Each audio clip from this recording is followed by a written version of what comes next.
They said, "We're scaling it back this year. No kids." I said nothing. Until my cousin tagged me in a video. The house was full of children. Even the neighbors' teenagers were there. My daughter cried. I took a picture of a gift worth $6,000 and texted, "Dropping these at Goodwill." Within 50 minutes my dad showed up red-faced. I opened the door and saw, "They'll regret this for a long, long time." Not because I planned to make their lives miserable, but because I finally decided to stop shielding them from the consequences of their own behavior. What they did to me and Ellie wasn't a mistake. It was a decision. One they made together behind my back. And now the mask is off.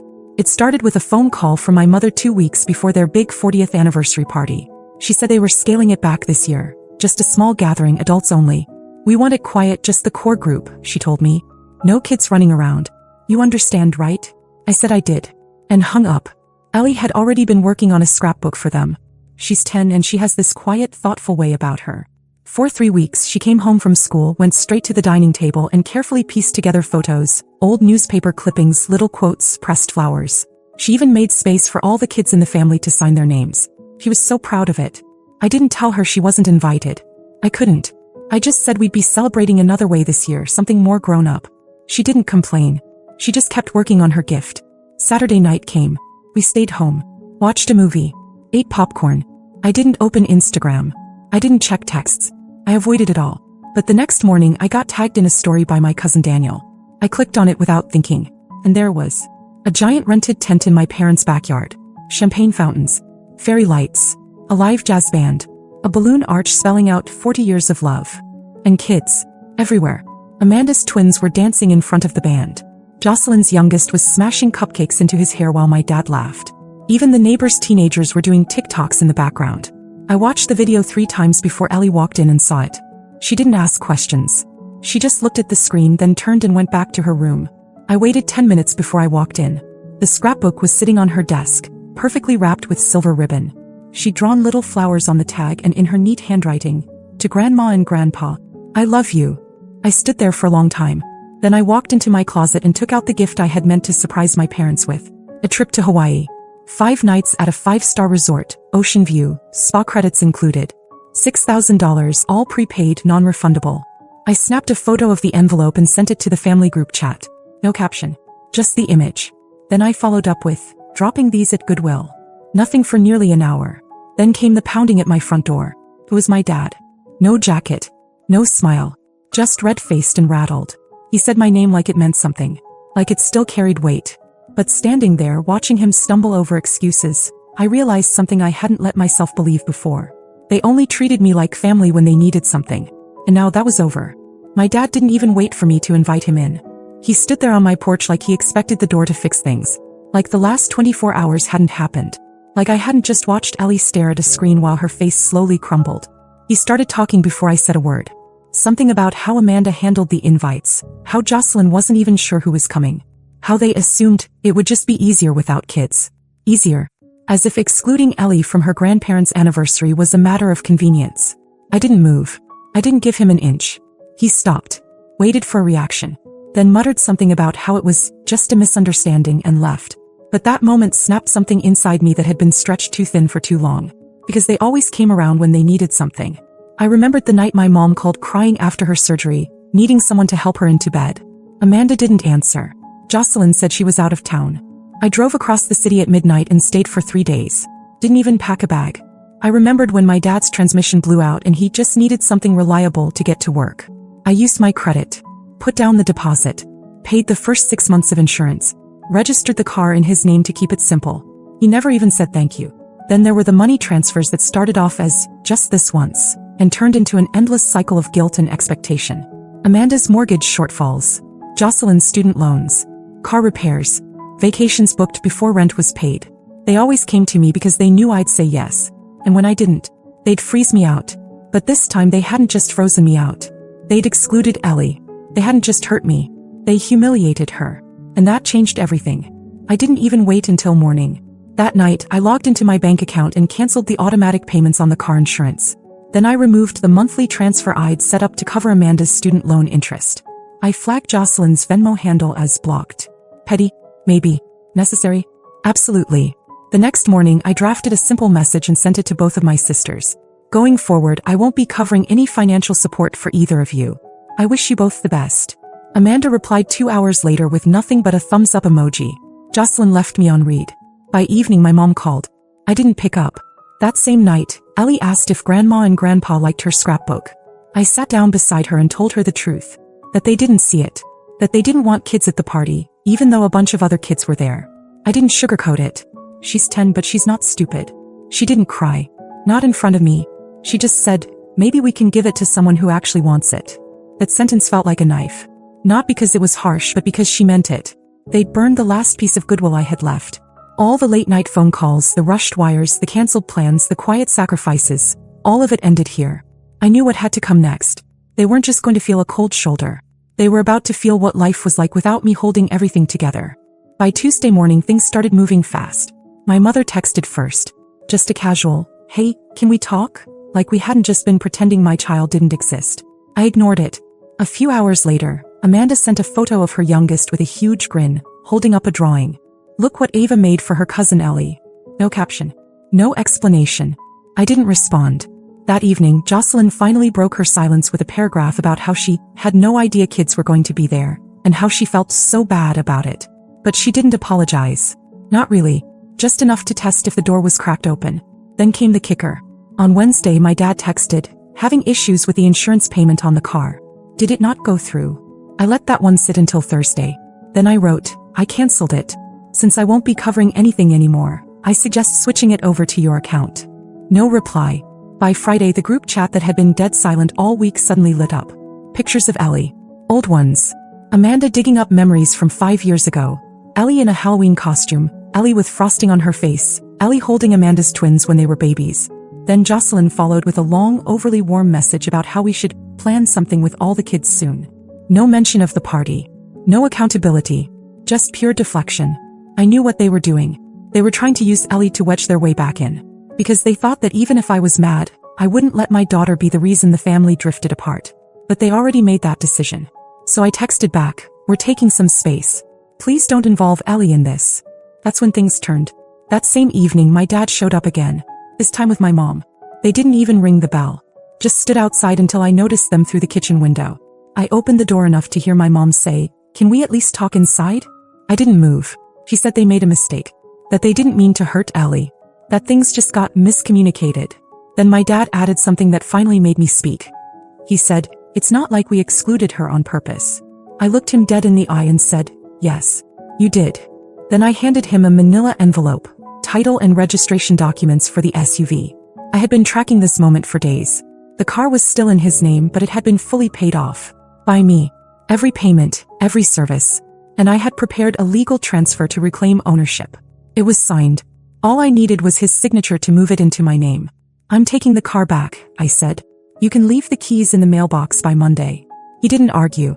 Not because he agreed, but because he realized I wasn't bluffing anymore. That weekend, Ellie and I cleaned out the garage. She found an old beach towel we'd bought in Maui years ago, during a trip they didn't join us on. She asked if we could go back someday. I said yes. What I didn't tell her was that I had originally planned to send my parents there with that $6,000 gift. Not anymore. Because they would never see that trip. Not the view. Not the spa. Not the ocean breeze. They just see what it looks like when the person they always expected to come through for them finally doesn't. I thought it would take weeks for the fallout to begin, but it only took 3 days. The keys to the car appeared in my mailbox Monday morning. No note. No knock. Just silence. They knew it was over. Or at least they thought they did. What I didn't expect was what came next. Tuesday afternoon, Ellie's school called me. Apparently, someone had dropped off a surprise lunch for her. Chick-fil-A, a balloon tied to the handle, and a handwritten note. We love you so much, sweet girl. Grandma and Grandpa. I drove straight to the school, told the office not to allow any more deliveries. I didn't yell, I didn't make a scene. But inside I was boiling. They were trying to worm their way in through Ellie. Because they knew I wouldn't put her in the middle of it. But now they had. That evening, Ellie told me they'd also called her. On her iPad. FaceTime. I checked the settings. Sure enough, Amanda had created a new family group chat and added Ellie without asking me. The messages were all there. Videos, voice notes, even an old clip of my dad reading her a bedtime story from when she was 6. Ellie hadn't responded to any of them. I blocked every number. Deleted the thread. Then I sat down and explained it to her. She didn't cry. She just asked, why are they acting like everything's okay? Because they always do, I told her. That's how they get away with it. But they wouldn't this time. The next morning I sent my mom a message. I've removed Ellie from all contact. If you try to involve her again, I'll take further steps. 2 hours later, Jocelyn called me 5 times in a row. I didn't pick up. Then Amanda texted a single sentence that read like a warning. You're making this worse than it needs to be. I took a screenshot and saved it. Not because I was afraid, but because I was done trusting them. And then, just when I thought I was tightening every thread, something snapped back. Thursday night, I got an alert from my credit monitoring service. A hard inquiry had been made. Someone tried to open a line of credit in my name. It had Amanda's address on it. I stared at the screen for a full minute before my hands started moving. I locked down everything, bank accounts, cards, all of it. I froze my credit. Filed a fraud report. Then I sent one message to Amanda. If you've lost your mind completely, now would be the time to say so. She denied it, of course. Said it was a mistake, some mix-up with an old account.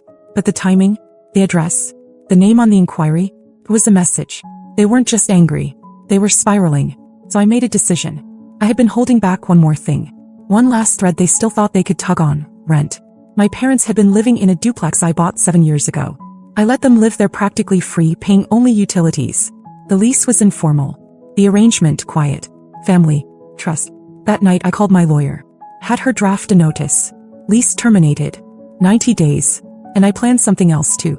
Something only Ellie would see. Because while they were busy trying to break us down, I was preparing to remind my daughter who we were. And who we didn't need.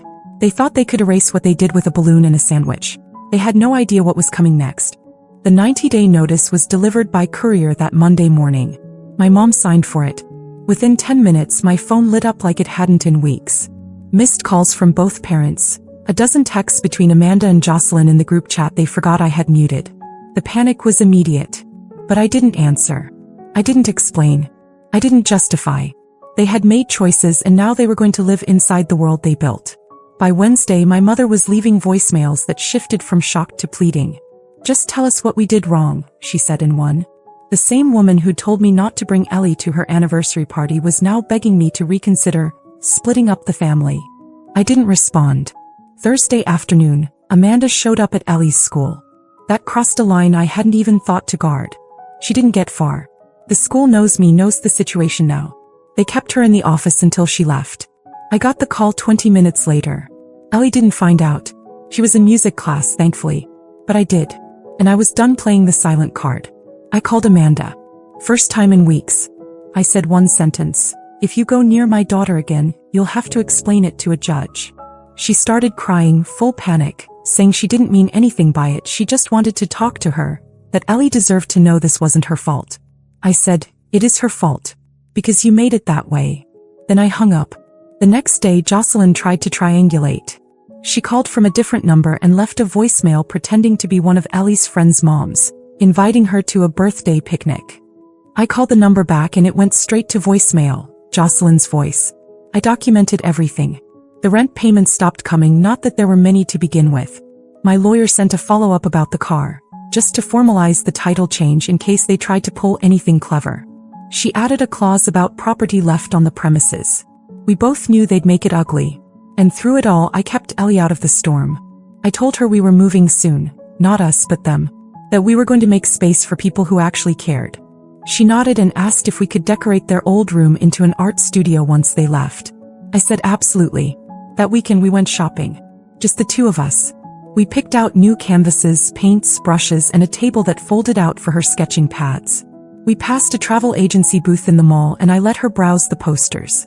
Her eyes lit up when she saw Hawaii. Can we go here someday? She asked. I smiled. Not someday, I said. Soon. Because that's $6,000 they would never touch. It was already being repurposed. The trip was booked that night. First class. Just for us. 5 nights.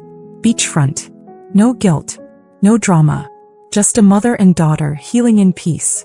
And while they scrambled to hold together their carefully manufactured image of unity, I was already planning part 6. The final break. They thought they could treat us like extras in their family photo. Now they were about to learn what it looked like when we stepped out of the frame entirely. The morning my parents were officially out of the house, I watched from my car. They didn't see me. My mom stood on the lawn holding a plastic tub full of Tupperware and unopened mail. My dad paced while on the phone, probably trying to find someone who still owed him a favor. I didn't feel anything. Not anger. Not pity. Just a strange, deep silence. Like a clock that had finally stopped ticking after years of noise. That same day, Ellie and I got on a plane to Maui. First class. I didn't tell her what I paid. I didn't need to. She was smiling before we even took off, and for once I wasn't thinking about anyone else's reaction. I wasn't thinking about my mother's voice in my head whispering about wasted money, or Amanda asking why I didn't spend it on something more practical. I was thinking about how it felt to do something just for us. For once. We stayed at a resort right on the beach. Ellie collected seashells every morning. She made a new friend from Oregon who liked drawing just as much as she did. They sat under an umbrella sharing markers and trading stickers like they'd known each other for years. Every night we tried something new, grilled pineapple poi, even shaved ice with Li Hing powder that made her squint and laugh. And on the fourth night we opened the scrapbook. She didn't cry. She flipped through it slowly, then closed it and said, "I'm glad we kept it. I just don't want to give it to them anymore." So we kept it. It's hers now. Always was. Meanwhile, back home, Amanda posted a photo of her kids at the same park they held the anniversary party in. The caption said, "Family isn't perfect, but it's forever." I didn't respond. Jocelyn texted twice with lines that were clearly copy-pasted apologies. My mom emailed Ellie again, this time with photos of her garden and a message about missing her smile. I deleted all of it. Without hesitation. Without guilt. They still think time will fix this. They still don't realize it's not about a misunderstanding or a party. It's about years. Years of using me, ignoring us, and assuming we'd always forgive just because we always had. But we won't. Not anymore. I replaced the car with a new one. In my name. I changed my banking info. I updated my emergency contacts. Quiet things. But they matter. Because I'm done building bridges they just set fire to anyway. On our last night in Maui, I surprised Ellie. A small dinner on the beach, just the two of us. 2 gifts wrapped on her plate. She opened the smaller one first. A bracelet with a little charm that said, "Us." No initials, no date. Just that word. The second was the tablet she'd been dreaming about. Loaded with art apps, music, blank space. I told her it was for her. No shared accounts, no messages from people who don't deserve access to her. She said, "This is way better than that party." And I knew that was the real ending. They lost us. We didn't run. We just stopped waiting at the door. Will I write more updates? I don't know. Maybe. Honestly, I'm just grateful anyone read this far. Grateful that someone out there gets it. Because this isn't just about family. It's about finally drawing a line and refusing to step back over it no matter how many people call it a shame. But if anything happens, if they try anything or if something unexpected blows up again, I'll be right back here. I promise.